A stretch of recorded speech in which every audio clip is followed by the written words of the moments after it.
ታሪክ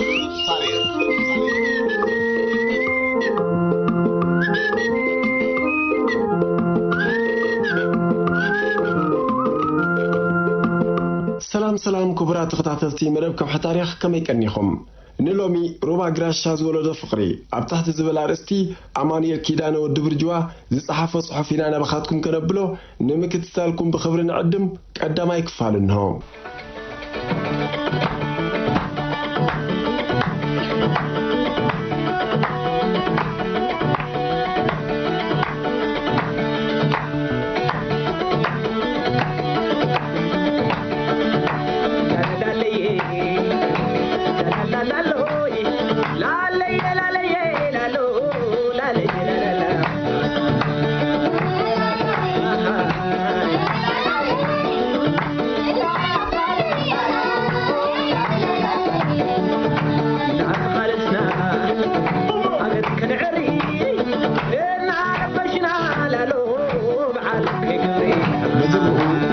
ባርካይ ለመገሻ ምስ ሓሰብኩ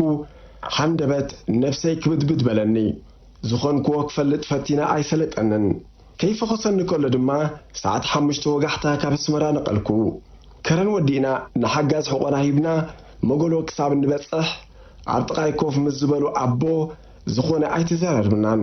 ኣብ መንጎና ሰፊኑ ንዝነበረ ስቕታ ንምስባር ኣቦ በዓል ዓደ ኮሎም ደዳ ኮይንኩም ኣብ ተኸባቢኹም ተሰቂልኩም ኢለ በልክዎም نقص على بزعدم كأننا نوح دحر مستنفاس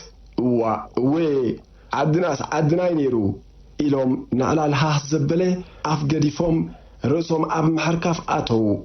ملوء بملوء كسادين دحرت أو يتأمتكوهم أبي زبلو بارنيت أزوديو بعال كرزان بتر سبعي أب حساب سميدي لهم نبرو قال رزن زبلة قداي كالعلو ليوم إلخاء تصبخو عدخ عدن جيرخا خوينني قاش باركا خابز سفر جن حيالي كوينيو كم تلبى ما زبلو حروف سبعين حروف بعراين كلا وريدو ما تخينو ما يقاش حنسا مستعام كايو اي سددنيو تغليل قاش باركا خابز ورداي وحدن حجون اي تموتني حدا ود حوبي ميتني داي بقني سومني كوينو قدا كمزا حانت معالت زقبركو خوينو يتعامنن حلفاي سلازي بالله نابتن ገንዘብ ዝወር ዘለኹ በሉኒ ኣብ ግዜ ገድሊ ኣብቲ ከባቢ ነዊሕ ስለ ዝተቐመጥኩ እቲ ፍልይ ዝበለ ቃላቶም ኣሓደሰነን ነተን ጥሪት ገንዘብ ይብልዎን ምህላዎም ኣይሰሓትክዎን እሞ ሕጅዳ ኣበይ ቦታ ይኹም ዘለኹም ኢለ ፍሉይ ቦታኦም ንምፍላጥ ሓተትክዎም ሃይ ኮታ ዝቕመጥ ዝወደይ እቲ ቀደም እኳ ኣብ ደረ ጽርግያ ንእሽቶ እንዳ ሻሂ መሳሊት ነይራትንያ نتوبة منجس دليو مسق عزنا جن تقليل حرستاي خويني أبهاي كوتا دا نوي حدة تقميتكم أوي كد من أصنة هم حرام سقدفو كابش حنت شعات 280 شمون تنات حيزة أبي نيري مسبولوني عبتيز تقصوا جزء أبو سلز نبركو إتم تقمطون وحدا سلز نبرو كم يجي رد عزي فلتكوام إلى حسبكو أما على بين سيد فلتواميهم عبت كبابي فلوت أبال من الشاز باو جنبار زنبوريهم بين زبروخ إلهم زند حرم بال ريخا زيس أدف هاي لكم كاز بهاسي كم زنا يبين كوايو هزوم رقمات هم حرق نقر توديونا بسودان إن هادومون كلو لكم أبيلومو مريت حيباري قلنا بلنا أقوي أبيلونا نتي صبوق جيرز فلتو مسواتينا يا بوي بين زرزيروم نقروني عدي تدق اتن خفل حزبي مقبز قبرانهم زنبرا سبيت خي قالو هادو واي حشاكا تدق دا منقست السماء وارسا حيالي حميمة مويتان ديا إلهم ملس ليمو بقوتا تحرمت أمات سمع عبا إذن كلهم تحاتلهم دا أبيت فلتهم ود خباب دو خينكا بقدي حتى أقربوا لي أي كون عبت كباب سلن نبرك جن صبوا غير فلتومي أبو دا بخمي نبركا إلهم دقيمهم حتوتني عبتي نسخم زمساكم الأوان مستمعوا زنبرو هندساني ري بالكوام دو كما يدازي فلوت خاودي قصهم أعتراب بلهم بمقرام وا جزيد ما نوي حنديو أنا ونكو أبو نيركم عين بالكون እሞ ገረንሴ ኣብታ ደረስ ጽርግያ እንዳ ሻሂ ዝነበረቶ ኣብ ጥቓኹም ንእሽቶ ጀርጂን ዘልምዕ ዝነበረ ሰብኣይሲ ረሲዕካዮ ማለት ድዩ? ንዑዳ እንታይ ኮይነ ክርስዖ በዓልቲ ቤቱ ምስ ሞተት ዘምኡ ካብ ዓዲ መጽያ ደቁ ተተዓብዮ ከም ዝነበረት ኣዕርየ ዝዝክር በልክዎም። ወይለይ ወድስካ ንኹላ ዋሊድካያኻ ኣዕሚቖም ኣስተንፈሱ በለ ኣነ ገረንሴ በሉኒ። ኣተኲረ ጠሚተ ቁሩብ ምስሊ ናይ ገጾም ክመጸለይ እንተጀመረ እዞም ኣቱም ዝብሎም ዘለኹ ሰብኣይ ቅድሚ ናጽነት ኣታይለ ዘዕልሎ ዝነበርኩ ብግምተይ ካብ 8 ዓመት ብዝበዝሕ ዕድመ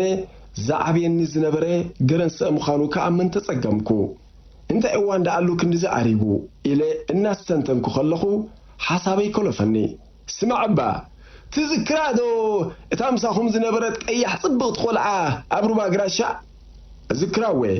ዝክራም ፍረቓን ኣስመረት ይስማ ዘረብኡ ከይወድእን ከሎ ኮለፍክዎ። እናመለስ ኩሉን ከለኹ ርእሰይ ሓንደበት ብበትሪ ከም ዝተሃረመ ፈጊሉ ኣብ ክልተ ክፍንጨል ደለ። እስር ዘብል ቃንዛ ክስማዓኒ ጀመረ። ርእሰይ ተጓዓፂፀዮ ካብ ዝነበርኩ ኣንፈት ናብ ንቡሩ መሊሰ ድማ ብውሽጠይ ምስ ኣስመረት ክዕልል ጀመርኩ። ብድሕሪኡ ዝኾነ ዕላል ኣቋሪፀየ። እቲ 25 ዓመታት ዘሕለፈ ዛንታ ከምዛ ሽዑ ዝፍጸም ዘሎ ምስ ኩሉ ዳህሩን ጭንቀቱን ድሎ ብድሎ ገጠመኒ።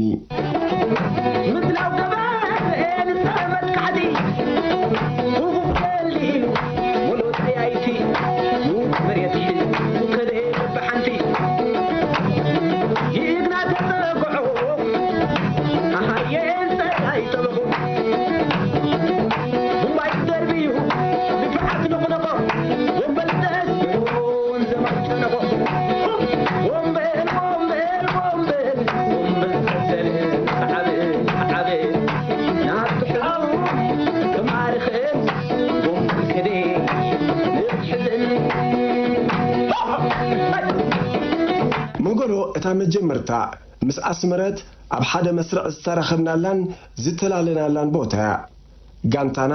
ካብ ባሮንቱ ናብ ኣቁርደት ይመሓላለፋ ዝነበራ መካይን ካብ ሓደጋታት ፈንጅን ሓሙሻይ መስርዕን ንምውሓስ ኣብ ሓለዋን ምፍታሽ ጽርግያን ተዋፊራ ትሰርሕ ነበረት። እዚ ካብ ተሰነይ ናብ ከረን ዝወስድ መስመር እዚ ድሕሪ ምፍራስ ግንባር ናቕፋ እዝናደው ከረን ምውሓስ ይሓይሽ ብምባል ጸላኢ ገሪፍዎ ናብ ሓጋዝን ከረንን ጠቕሊሉ ቅድሚ ምስብሳቡ ንጸላኢ ብቐጻሊ ፈንጂ እናተኸልናን ድባያታት እናኣካየድናን ናብቲ ከባቢ ምንቅስቓስ ክሳብ ዝስእን ጌርና ንሰርሓሉ ዝነበርና ቦታ እዩ። ድሕሪ ጸላኢ ምንስሓቡ ግን ብግዴና ካብ ተጻብኦታት ሓምሻይ መስርዕ ንሕልዎ ነበርና። መጎለ ድማ ብዘይካ ጋንታና ካልእ ተወሪሉ ዝንቀሳቐሳ ኮነ ዝቕመጣ ሰብ ዘይነበራ ጽሙት ነበረት። እታ እንኩዑና ንሳውን ዚንጎታታ ተቐንጢጡ መናድቓ ጥራይ ከም ሓወልቲ ጠጠው ዝበለ ኣብ ግዜ ስርዓት ሃይለ ስላሴ ኤስቦ ብዝበሃል ዘይሃይማኖታዊ ትካል ዝተሰርሐት ቤትያ ፍልጥቲ ቦታ ዝገበረታ ብምዕራባዊ ወገን ተጸጊዕዋ ዝሓልፍ ሩባ ህገር ማይ እንወርደሉ ኮይኑ ጓሰቱን ከብቶም ዝስቲሉ ስለዝነበረ ካብ ጋንታና ወጻኢ ሓድሽ ሰብ እንርእየሉ ቦታ ኣብ ዝሩባ ዝጥራዩ ኣብ ደረቅ ጽርግያ ዘላ ንእሽቶ ኩጀት ገዛውቲ ሰሪሕና ማዓስከር ጌርናያ ነበርና። ኩሉ መዓልታዊ እንካይዶ ንጥፈታት ኣብ ምዃኑ ኣብ ሓደ ዛሬባ ከም ዘእተኻየን ከብቲ ኣብኣ ክንዋዘን ክንጫረቕን ንውዕል። መዓልታዊ ምንቅስቓስ ናይ ነፍሲ ወከፍ ሰብ ድማ ካብ ዝኾነ ሰብ ዝኽወላ ኣይነበረን። ኣስመረት ኣዝያ ቀያሕን ማዕጓርን ኮይና ኣብታ ትርር ዝበለት ኣፍንጫ ብሸነኽ ጸጋም ካብ ዓይና ውርድ ዝበለት ጸላም ብሮት ንመልክዓ ካብ ዝወቀበ ተፈጥሮ ዝዓደላ ውህብታ ነበረት። ብፍላይ ካብ ነፍሳ ዘይትፈልያ ኣራንሾኒ ዝሕብራ ማልያ ነቲ ብሩህ ገጻ ከተድምቕ ተባሂላ ዝተዓደለታ ክትመስል ፍሉይ ግርማ ትህባ ነበረት።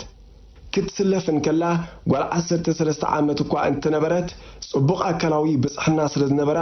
ኣብ ዓራቅ ምስ ዓበይቲ ደቂ ኣንስትዮ ግቡእ ወታደራውን ፖለቲካውን ትምህርቲ ኣዛዚማ ናብ ክፍሊ ሃንደሳ ተመደበት። ታሕቲ ዕድመ ስለ ዝነበረት ግን ብቐጥታ ኣብቲ ቆልዑ ክሳብ ጎቢሶም ናብ ኣሃዱታት ዝምደቡ ኣካዳሚያዊ ትምህርቲ ዝቐስምሉ ማእከላይ ቤት ጽሕፈት ሃንደሳ ሓሽከርበብ ተማሂራ 5ይ ክፍሊ በፂሓ ነበረት። ጠባያ ጥዑም ፈታዊት ስራሕን ብኩሎም ኣባላትና ኣዝያ ፍትውትን ተባሃጊትን ብምንባራ ነታ ብቆልዓይ ከለኹ ብኩሎም ደቂ ክፍልና ፍትውቲ ዝነበረት መምሃርተይ ወይኒ ተዘኻኽረኒ ነበረት ካብ መዓልቲ ናብ መዓልቲ ኸኣ ባዕለይ ክቕይዶ ብዘይክእል ስምዒት እናፈትኽዋ መጻእኩ ቀጻሊ በኣ ክሓስብ ጀመርኩ ብኸምቲ ናተይ ደረጃ ዝፈትዋን ንዝምድና ዝሓትዋን ኣባላት ጋንታናውን ካብ ግዜ ናብ ግዜ ይበዝሑ ስለ ዝነበሩ ከምኦም ኮይነ ከይከውን ክጠራጠር ጀመርኩ እሞ ኣዋርሕ ከየቕፀርኩ ግን እንታይ እዋነይ ከምኡ ኮይነ ብሓቂኸ ከምኡ ዲኻ ትኸውን ኢለ ንነፍሰይ ደጋጊመ ክሓታን ክምልሰላን እውዕል ነበርኩ ንኣስታት ክልተ ኣዋርሕ ብሓንሳብ ድሕሪ ምስራሕና ካብታ ጋንታና 4 ሰዓት ብእግሪ ናብ ዝነበረት ካልእ ጋንታ ማለት ሰርቃት ዝነበረት ተቐየርኩ ኣቑሑተይ ክጠራንፍን ከረክብን ጀመርኩ ኩሉ ወዲየ ድልው ከም ዘለኹ ንሓለፍተይ ምስ ሓበርኩ ብዘይፈለጥክዎ ምኽንያት ምስ ኣሃዶይ ሓዲረ ንጽባሒቱ ክኸይድ ተሓበረኒ እሞ ሎሚ በቃ ምስ ዛጓል ጉዳይ ኣንፈት ኣትሒዘ ክኸይድ ኣለኒ ብምባል ምስ ነፍሰይ ቃልኣተኹ ጽቡቕ ኣጋጣሚ ኮይኑ ምቕያረይ ብዙሕ ዘህውኽ ስለ ዘይነበረ ንኻልኣይ መዓልትን ለይትን ምስታ ጋንታ ጽናሕኩ ከምቲ ኩሉ ግዜ ሓደ ኣባል ክቕየር ከሎ ዝገብሮ ነቶም ኣባላት መስርዐይ በብሓደ እናረኸብኩ ይቕየር ምህላወይን ብድሕረይ ክሓምቁን ከም ዘይብሎምን እናመዓትኩ ክፋኖም ወዓልኩ ተራስ መረት ኣኺሉ ኣብ ኣጋሚሸት ጸዊዐ ከም ሰብዓ ዕላል ኣትሒዘ ይቕየር ምህላዊ ምስ ሓበርክዋ ስንብት ክትብል ስለ ዝተፈለጠኒ ከምዚ ናተይ ባህግድዓ ከይህልዋ ኢለ ሓሰብኩ በቲ ሓደ ወገን ድማ ድሌተይ ዝሰመረለይ መሲሉኒ ክገልጾ ዘይክእል ባህታ ንኣካላተይ ክወሮ ተፈለጠኒ ናበይ ደኣ ትቕየር ኣለኻ ወደይ ጽቡቕ ከምዘይተሰምዓ ኣብ ገጻ ይንበብ ነበረ ኣይ ደሓን እዩ ብዙሕ ኣይረሓቕኩን ናብዛ ኣብ ስርቀት ዘላ ጋንታ እየ በልክዋ ምስታ ጋንታ ናይ በዓል ስንቅር ማለት እዩ እወ ዓይና ክጥምታ ጀመርኩ ጽቡቕ ኣብ ስራሕ ምፍታሽ ጽርግያ ምርኻብና ኣይተርፈናን እዩ ዝለመትካዮ ክፍለየካ ግን ደስ ዘይብለካ ምሽ ሓቀይ ሕቶ ብዝጥዕም ቃና ተዛሪባ ትንበለት እንታይ ሞ ይግበር ሰውራስ የላል እምበር መዓስ የማኑ ኮይኑ ድሓር ከዓ ከምዚ ዝበልክዮ ዘይጠቓንጥቓን ኢና ዘለና እንተገደደ ድማ ደብዳበለንዶ እናመለስኩላ ከለኹ ደኒና ብንእሽቶ ዕንፀይቲ መሬት ትጻሕትር ነበረት ብኣዘራርባኣን ኣብ ገጻ ብዘንበብክዎን ይሓስቦ ካብ ዘለኹ ከም ዘይትወፅእ ክግምግም ከኣልኩሞ ናብቲ ቀንዲ ጉዳይ ምእንቲ ከኣቱ ነፍሰይ ከረጋግእን ብኸመይ ከም ዝጅምሮን ክሓስብ ጀመርኩ ኣብ መንጎ ግን ተቓቐርኩ በቲ ሓደ ድበላ ኮይንዋ ከምቲ ንገሊኦም ዝገበረቶም ከይተሕፍረኒ በቲ ካልእካ እዛ ዝረኸብክዋ ወርቃዊት ዕድል ከይተምልጠኒ ሰጋዕኩ እዚ ኣብ መንጎናዩ ካብ ማዕድኻ ኣባላትና ምስኣ ዝያዳ ግዜ ብምውሳደይ ኣብ ትዕዝብቲ ምእንቲ ከየእትውኒ ክቕጥፍ ከም ዘለኒ ሓሰብኩ እዚ ኩሉ ሓሳባት ኣብ ናይ ቋሕሰም ግዜ እዩ ጸኒሐ ነታ ኩሉ ግዜ በቲ እትፈርሖ ስራሕ ጀመር እትብል ምስላ ተዘክረትኒ እሞ ሓይሊ ኣኻኺብ ሕጂ ክዛረብ ጀመርኩ ዘይተዛመድኪ ዝሓተንሲ ኢነ ድሓር ድማ የርክበሉ ኢለ ፍሽኽ እናበለት ብዛዕባ ዝሓተንሲ ኢነ እሞ ንዓይ ከምኡ ኣይትብልንን ኢኺ መን ሓቲቱኪ እንታይ መሊስኪ ኣጸቢቐ ፈልጥ እየ ድሓር ድማ ንስኸ ትመስለስ ዝሓተኪ ክስእኒ መን ዝሓተተኒ ትፈልጦ ኣለካ ኮለፈትኒ ግናይ ኢላ ገጸይ ኣፍኩስ ኣቢላ ምስ ጸፍዐትኒ ገለ ነገር ተዘዝ ክብለኒ ተፈለጠኒ ንሳውን ብሕንከት ርእሳ ኣብ መንጎ ክልተ ኣገራ ቀርቂራ ተስሐቕ ስለ ዝነበረት ዕላለይ ከም ዘይጸልአቶ ኣስተውዓልኩ ኣንቲ ቅንዕልክባ ተዛረቢ እዞም ኣባላትና እኳ ከምቲ ምስኣቶም ዘዕለልክዎ ብድሕረይ ክትገብርዮ ዘለክ ነገር ዝሕብረክ ዘለኹ ጥራይ ዝመስሎም ዘሎ ሓዲሩኒ ዝነበረ ስግኣት ገለጽኩላ ኣብ ሓይልና ብዙሓት ሰባት ይብህጓን ይሓትዋን ከም ዝነበሩ ንሳ ድማ ኣነ ክጋደል እምበር ክምርዖ መጻእኩን ኢላ ሓንትን ድረቕትን መልሲ ትህቦም ምንባራ ኣጸቢቐ ፈልጥ ስለ ዝነበርኩ እሞ ዝሓተተኒ የብለይ እንዲኺ ክትብል ደሊኺ ኣስማቶም ከይተረፈ ዘርዚረ ክነግረክ ክኽእል እየ በልክዋ ኣነ ዝገርመኒ ዘሎ ነዛ ጽባሕ እተሓለፊ ህይወትናስ እንታይ እዩ እዚ ኩሉ ታህዋኽ እዞም ገና ነዚ ገድሊ ዘይጀመርዎ ኸ ቁሩብ ጽናሕ ዘይብሉ ነቲ ክትሃድመሉ ዝጸንሐት ሕቶይ መለሰትለይ ንስኹን ትጋጊኽ ዘለኺ حدا عاخذ السماع مريسكي كم تنمسخ زلوا زي تخوني زسام عن انت زي رخبك دحركا كقادل مبر كمرعو ويا حدار كقبر مساكون انت عسيتك زي زربوشني جنبرا اسر عبلا ناباي النات متت سمع اسكي انا قدات مالز مساكو انا نفسخ زي تقبر دحري خاز مسون نحاتتون انا تزامدون نسخان تاكين كاكساب حجي سئلك اللخه زي تصبخون كملو سد صقمن نحطو دربيا بقوتا عيني بمطمات سجدون بلت وا كمزات فلتيا اتناوالنا وحدات يخن نتن زركاب كندما شلالو قليبالو اني كبلنا قدمني يواصاني زبلكو مسيبه اسقطكو نسوس نخالكا بلو كتقايخ لادلي خنبر እዚ ዘለና ኩነታት ከም ድላይካ ተማርጾሉን እተሓርየሉን ኮይንስ ኣብ ምቅያ ሓለና ይልክና እተዕላል መቀረና ተዛኒና ከም ዘለና እኳ እንተ ተፈለጠኒ ምስኣነዊሕ ግዜ መውሳደይ ግን ኣብ ትዕዝብቲ ኣባላትና ንኸይኣቱ ካብ ምሕሳብ ኣይቋረጽኩን ቀልጢፈን ኣብ ቀንዲ ሕቶይ ከኣቱ ከም ዘለንኻ ኣእምሮይ ቃጭል ወቕዓለይ እሞ ኣስሚር ዘረባኸን ወሓልኪ ይደልኒ ቁሩብ ክጽባሕ ሲበ ነይረ زي حسبكو إذا مقيار سلازمة حديو عفليتك خيس سلازدالوخي كولل كبلك صنحي مساخ زمدنا خجبر مدي بالخو درق بزبالة زي مقور أقباب تتقيمه حتى تقوى حراي وين بتراي كتملس بزفكت أتمامتا عين النار أخو عبا مصباي مساعتخو دحانك حسبو ليه قصات أويا أسكتت وما أنا مدبين أجيرك كلخو كمزي كعلي لك الصنح كدما قزيه باللين حديو أفليتك خيد دليل لخو أصابعتي كلتيو أعدوا ننحد حدو إنا واسبت رئيسا أقنعا قدن دي حجي مسخه بكا مش حاسبخ نقركا يبلكا لخو بلتني بكا تردي إن الله أقدمكون كم زعينة حتو عصريك خمزلو حبيركني خي أنا يزي حاسب كوي نمبر إلى نوي حسن فسكو نعخذ مسر رخيبكي كم تنمساخذ الله تكونو دمام نيلكي حجي جنجزي أنا وحسلا زلو يا أخلنا بديت بالكو جس أنا باي ملسا بلا سنة حبة أنت دي أخينك جنبارا أعطيرا تأمتتني ترى الأرض تواليت والأدري حبة سوي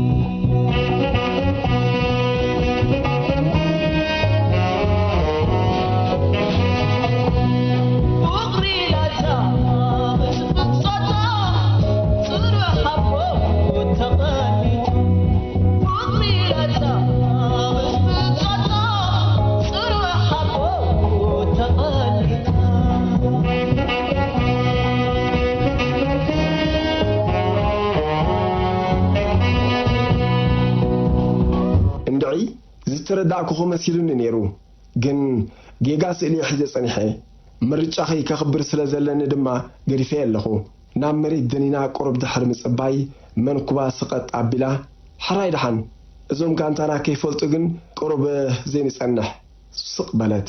حدا نجر تذكرني نعاي تقتل طيت اب سوفيت ايتسرحتن نعاي تخون هيوان دما ناب قدلي ايتسلفتن زبلو زنبرو شعو زبقعو خويل تسمعني نامو عالي بوتانا كخيد انكالخو فصم ملوء تحقواسي سمعني نبري اتي كابشا قلوت نكحتا كساب حراي مسبلتني تحقواس نخدت صح زوست كو جزي زتعذب النسبية اللني له امنكو اتن مستغيركو عمنغو زصنح كون وحدات معلتات عبهوتي محير طعم مقرة فتر علي كساب زنقل كم سراقي شلب قلب نابلكو حلف إليه نخال لا عدل إركم نبركو نصبحيتو أسمرت نابروا كتورت إنكلا كاميتشاين سرين مسناتات ماليا حتى ستحتون كلا مراحي قانتانا دست علم تصفى مريم مالت دانجر سلازق لبلو عبتا كمئتوي إن تكملا سباب من كراقرو نايمو علينا سنحو زعركي إذن كلتا معاتسي صبوطة طعيم كالن كتاخي كتفسلي خغنيخي نحنا دم حامون خون إلو نتي كيستفور لي كسجان نزس أن حدرجو حلي نابرو واجس وجدفني تعذر مو نخرج واجس أجر صعبكوا كم زاك شيء زمسعكو نابو قربي له انتي زربو تزاريب كذا على كذا بالكوا تمالون هو نزاق ولا على تحسكا دنن هبلك يا أخا كم سباي فنواني ري إزيد أبايدي تجميرو إدو أبطقى أفنشو أبصحو ناباي قصو إننا نسأجي إذا فناندو እንታይ ክትሓብኣሉ ዳልካ በለኒ ገጸይ እስራ ቢለ ንኽልቲኡ መንኩበይ ስቐጥ እናበልኩ እንታይ ዝሕባር ኢኻለይ ይፋናዋ ነይረ በቃ በልክዎ مش تمالينا مشيت أبتعف دقو خينكا رسخا ختحصب كلخا سامنا ناي نفسي هباتكا بيتي بزيكا كاب دك آنستيو كاب كالك ترخبا زي تخل سامنا جيري كحصب كم زرعاني نقرني سامنا مهاب مو انتهى اللوديو